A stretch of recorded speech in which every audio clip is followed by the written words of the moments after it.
Today I want to cover migrating to the new Sophos version 18 firewall, and specifically talk about firewall and NAT rules. If you're interested in learning more about creating rules in version 18, then stick around and watch the rest of this video. Please don't forget to subscribe and click that notification icon so you'll be notified of any new content. Before we get started into the details of the video, I wanted to apologize for some of the sound that's in this video. I had some technical difficulties and some of the sections sound a little bit scratchy, so I apologize in advance. So there's been a lot of changes in version 18, but today I really want to focus on two key things. One is what happens when you migrate from version 17 and kind of give you an overview of what you end up with. But mostly I want to spend time on the firewalls and the NAT rules because that's changed significantly. And initially I was kind of confused by the change, but after messing around with it for a while, it sort of makes sense now. And we'll save the rest of the changes for some different videos. To get us started, let's talk about the interface. So they've obviously renamed the firewall category to rules and policies. And if we look at the screen here, it looks a lot like it used to. So there's not really initially a whole lot of difference other than this top section here. So we now have a whole new set of filters that allows us to quickly filter rules however we want. And that's kind of helpful, especially if you got a lot of rules. If you just got 2 or 3, it probably doesn't matter. But especially, if you have a more complicated setup or if you have a lot of port forward rules or anything like that, or you're an enterprise, you may end up with a lot more firewall rules than somebody else. So filters are really helpful for doing that. The next thing and the biggest thing is I want to draw your attention to the top tabs here. So firewall rules and NAT rules are now different. They're in 2 different tabs. There's also SSL inspection rules, but we won't get into that on this round. We're going to talk mainly about firewall and NAT rules. So one of the first things that happens when you upgrade from version 17 to version 18 is you end up, the upgrade process actually splits your rules up for you. So it will actually create the NAT rules based on what you have. So theoretically, when you finish your upgrade, everything will work as before.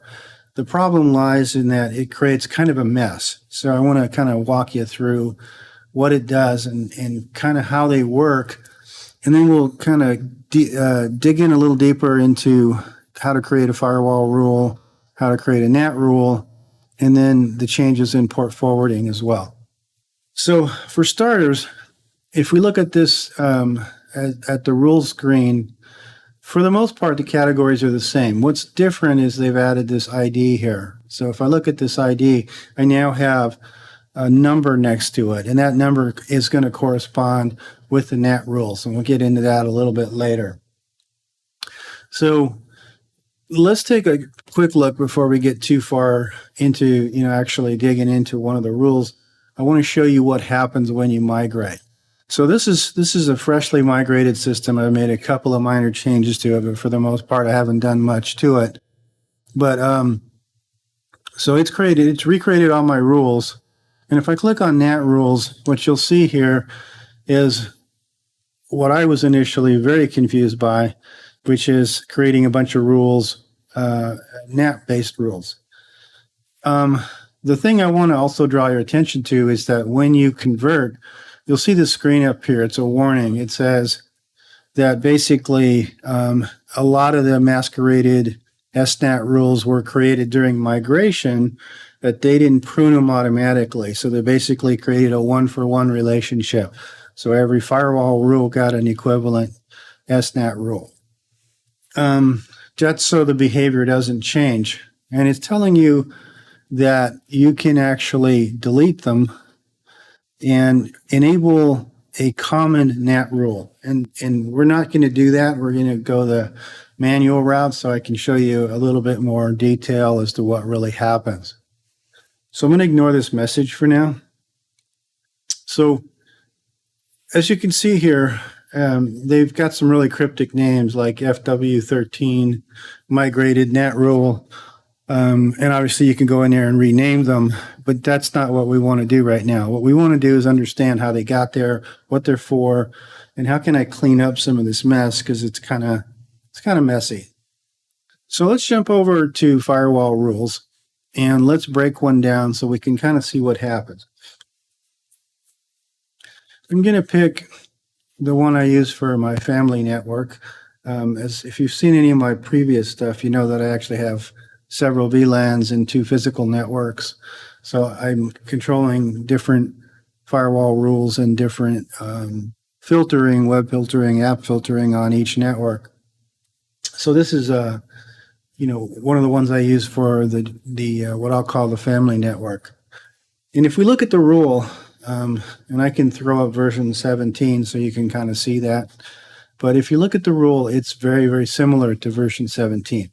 So this top part where you have the rule name and the rule group and the action is pretty much the same.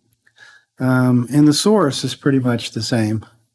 And the destination down here is pretty much the same. So there's not a lot that's changed in this section of it. The changes actually take place below here. So there's a couple things that we want to draw your attention to. First off, and the critical part is this NAT rule ID. So this NAT rule ID correlates with the NAT rule that was created for this particular firewall rule. And we'll go see what it does here in just a minute. The bottom section here is very similar in terms of category as it was in version 17, where you can set the web policy, set whether you want malware scanning or not, and then set your app control, and then your IPS. So that's all done kind of as it was in version 17. Visually, it looks a little different, but for the most part, it's you're picking the same options when you go through the rule. And then over on the right, you have a summary of what the rule does, and that's really helpful in trying to troubleshoot and understand what's going on. So now that we have this rule ID number, let's go see what it does. Let's go back to rules and policies, go to NAT rules, and let's go find that rule. So it's here, number 8, and let's go ahead and click on it. Now this is completely different, and obviously because it didn't exist before, but I want to talk about what it does, because what it does is not, they made it more complicated, or made it look more complicated than it really is. All this is really doing is saying, okay, you've got a firewall rule. Some devices requested traffic. Traffic's going to the firewall rule. The firewall rule allows the traffic to go out to the internet. It's got to pass through this NAT rule.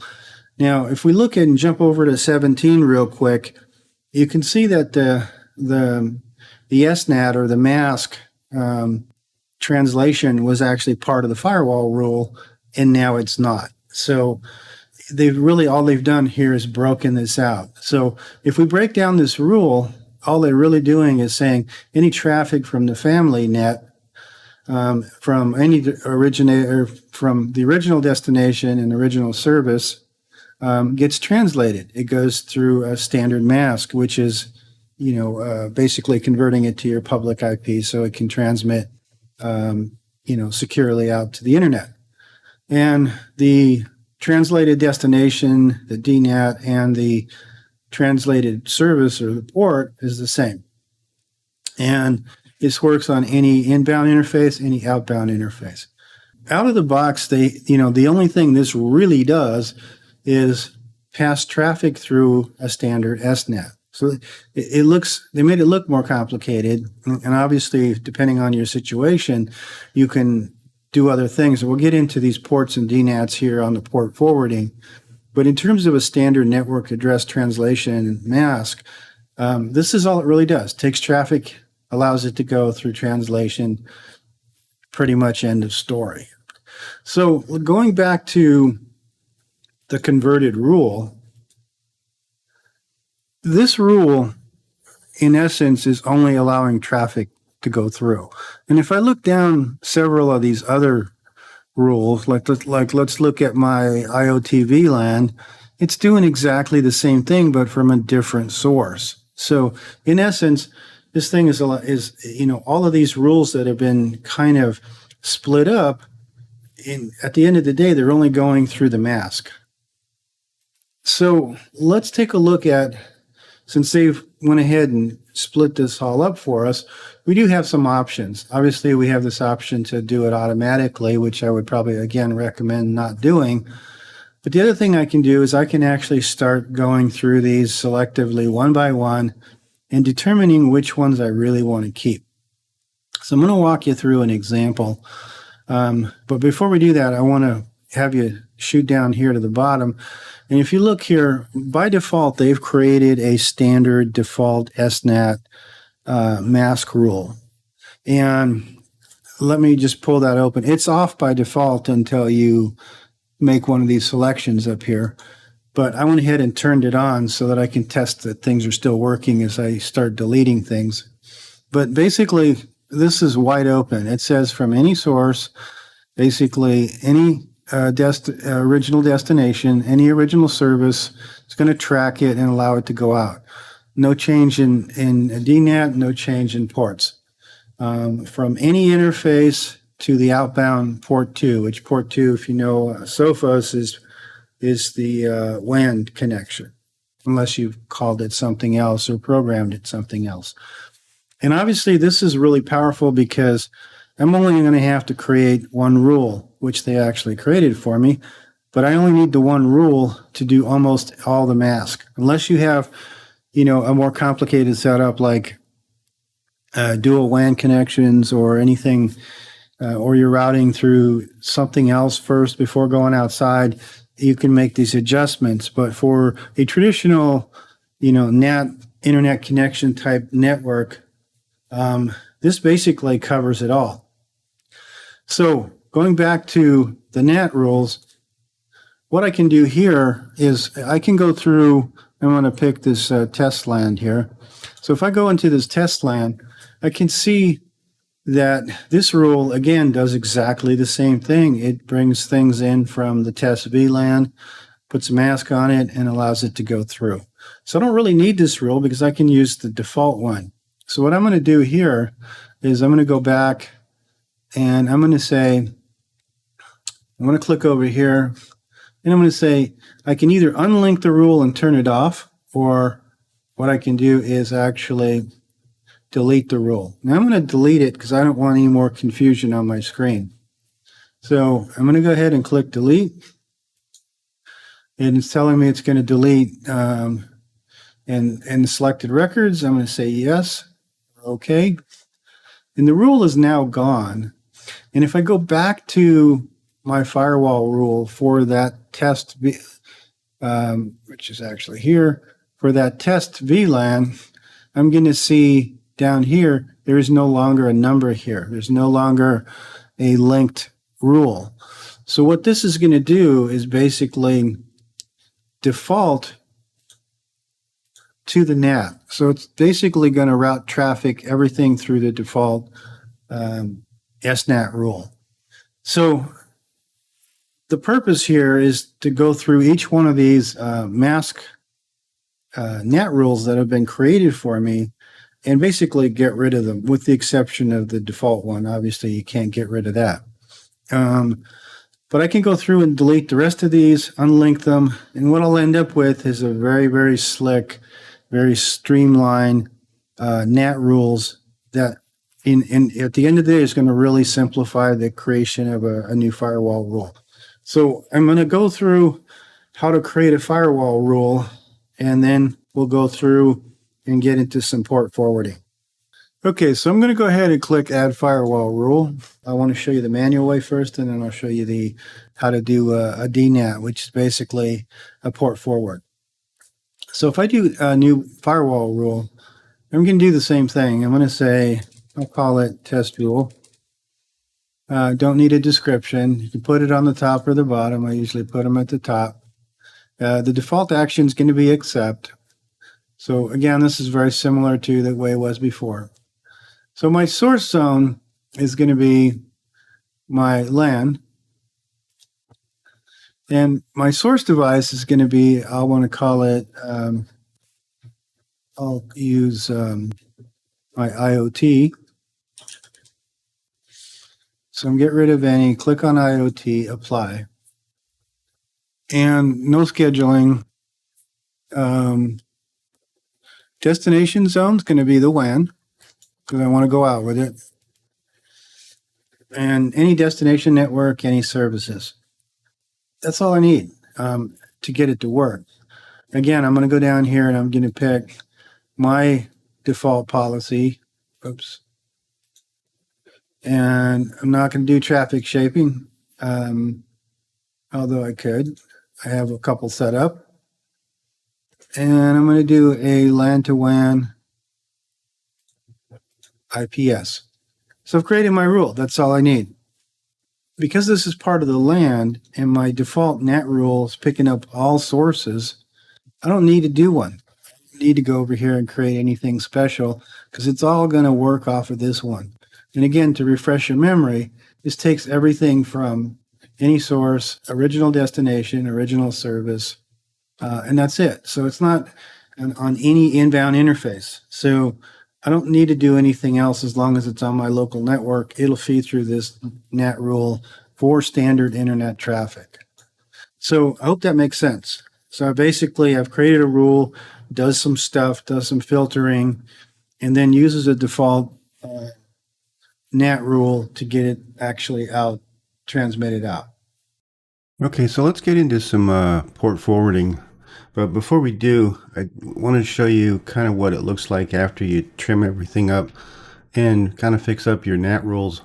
I kind of regrouped some things here. So I put my port forwarding rules in one, my VLAN in the other. So you can see it's kind of been tidied up. But here's where the real change is. So this is all that's left after completing my DNAT rule pruning. So basically just need a DNAT for the port forwards, and then my default NAT handles most of my traffic. Now, granted, this is probably going to vary from person to person, and whether or not you're on the enterprise and you have multiple configurations. But for the traditional single internet connection, this is probably something like you're going to end up with. So let's get into how to do port forwards, because that's changed a little bit. I'd like to say it was a little easier, and in a way it is, but it's also an extra step, which I'm not convinced yet I'm a big fan of. So to do a port forward, it's a two-step process. Where it used to be done in one rule, you now have to do a firewall rule and a NAT rule. And the reason for that is the firewall rule allows for the traffic. So you basically, are telling the firewall to permit certain traffic to come through, and the NAT rule actually does the port translation. So let's start with, I'll use my Plex server as an example. So if we do firewall rule, I'm going to go ahead and say, click on add firewall rule, new firewall rule. So we're going to give it a name. Just call it test for now. And I'm going to call it FW for firewall. Don't need to, but just for this example, I'm going to accept. I'm going to put it at the top, and I can add it to whatever group I want. It just depends on how you want to manage your rules. It doesn't really matter. It's kind of exactly like version 17 was. And then in source, the source coming in is the WAN, right? Because that's coming in from the outside. So we're going to hit WAN. And it's basically going to come in from any network. We don't really know. And then our destination, our ultimate destination, is going to be LAN. Now, this is where I got a little confused because, destination network would imply by the words something different.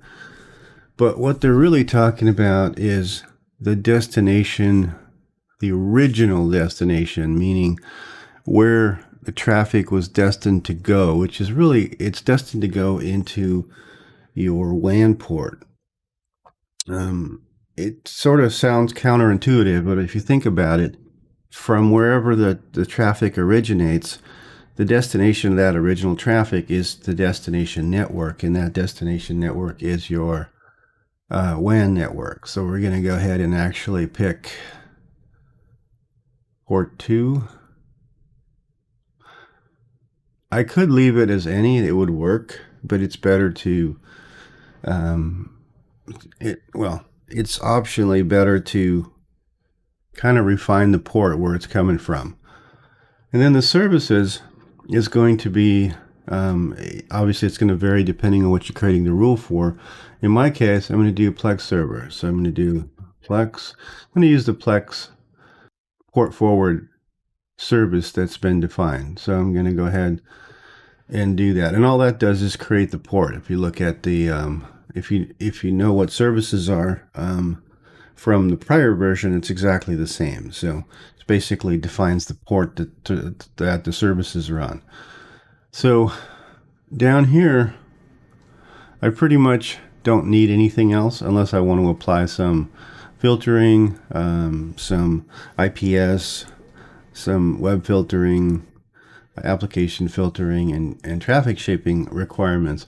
In this case, since I'm looking strictly at Plex and I'm limiting the services, I don't really need a lot of that, but that would be up to you to put in. So I'm going to save that. You can see here we have our test rule that we just created. So now this by itself won't work. This allows the traffic in, but the traffic does not know where to go. So we really need a NAT rule to really direct things. So what we're going to do is actually create a NAT rule for this. So I'm going to go ahead and click New NAT Rule. And again, I'm going to do, and this time I'm going to call it NAT Rule. Again, you can name them the same. It doesn't matter. I'm just doing this because for clarification purposes on this video. Okay, so now this section also can be a tad confusing.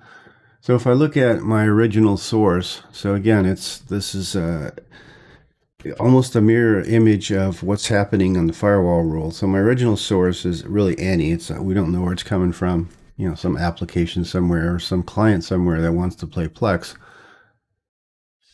The original destination is really same as on the firewall rule. Is basically where it's going to originate from. So it's not the original destination as in the destination inside your network. It's the original destination of the traffic, which is the external port. Again, it's your WAN. So it's a little confusing. I'm not a big fan of the way they labeled some of this stuff.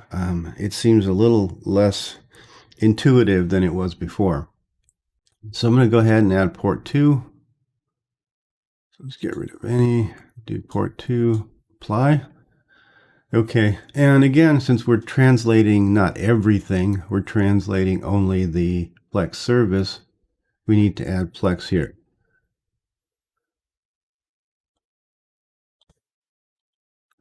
So just to recap here, any source outside the WAN going to the WAN with the service with the Plex service, which is basically the port, is now going to go, we now have to define where it goes. So the punchline is we don't do any SNAT because we don't care about that at this point.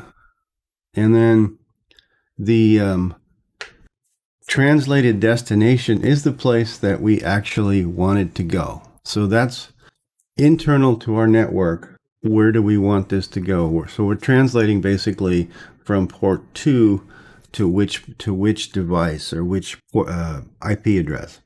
So in my case, and typically you name things in Sophos. So in my case, I'm going to actually send it to my Unraid server because that's where my Plex is. So I'm going to go ahead and click that one. And again, I'm translating the service to Plex.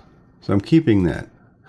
So I've got a one-for-one correlation here. It's not always that way. It might change depending on what you're trying to do.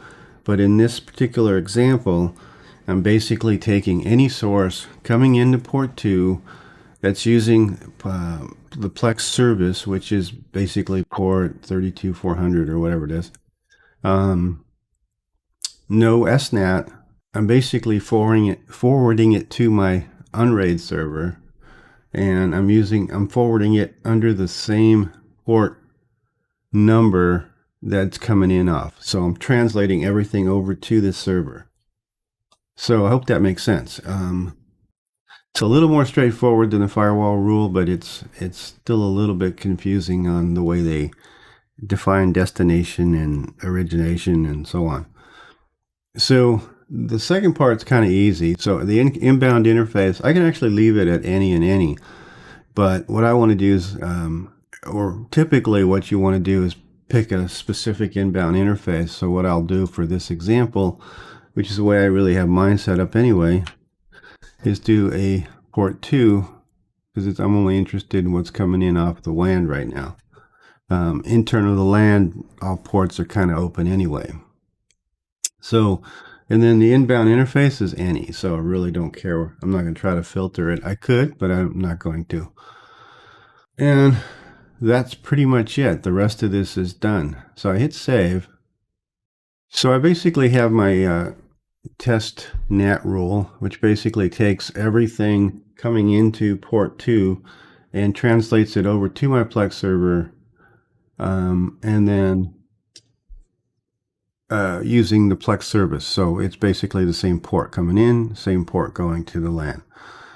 And then on my firewall rule, I can actually see this a little bit better if I look at the rule here. So I'm accepting a Plex server service going to the LAN when it hits the WAN and coming from any external network. So that kind of frames what the rule is going to do. So again, it's a little confusing, but I think once you work with it a couple times, you'll get the kind of the basic gist of it. But unfortunately, it's been split up into two. Now, there's some good sides to that. There's some flexibility. There is some power, and we talked about that in the earlier part of the video, where you actually have the ability to kind of route things differently, and especially in the enterprise where you have a lot more going on than your traditional small business or home network. But at the end of the day, it's still a little bit more confusing that you first have to wrap your head around it. I think once you do a couple, it'll start to make sense, because you're actually just going to be altering kind of how they look at things. It's not so much the terminology as much as what it references. So if I look at, destination to me is internal, to them destination is external, which is where the stuff originates from, comes into. So it's like anything else that's new, you have to get used to it a little bit and understand what it does. Overall, I've been really pleased with it, and the flexibility of not having to mess with NAT on multiple fire rules is kind of handy. I'm kind of really liking that. Allows me to do a lot more and without a whole lot of complications and duplications. The port forwarding, which I don't do very much of anyway, I try to avoid that at all costs. It is, I can live with the extra step. I'm not doing, hundreds per day, so it's not a big deal. And once you get them working, you don't kind of have to worry about them anymore. So I hope that cleared that up in terms of firewalls and port forwarding rules. Anyway, that's about it for this video. I hope this helped in some way. I'll be doing additional videos on some of the other features and functions, and possibly revisiting some of these rules as things evolve, since I've only been using this for about a week or so. But I hope it helped in some way. And if you haven't already done so, please subscribe and click that notification icon so you'll be notified of new content. We'll see you on the next video. Thanks for watching.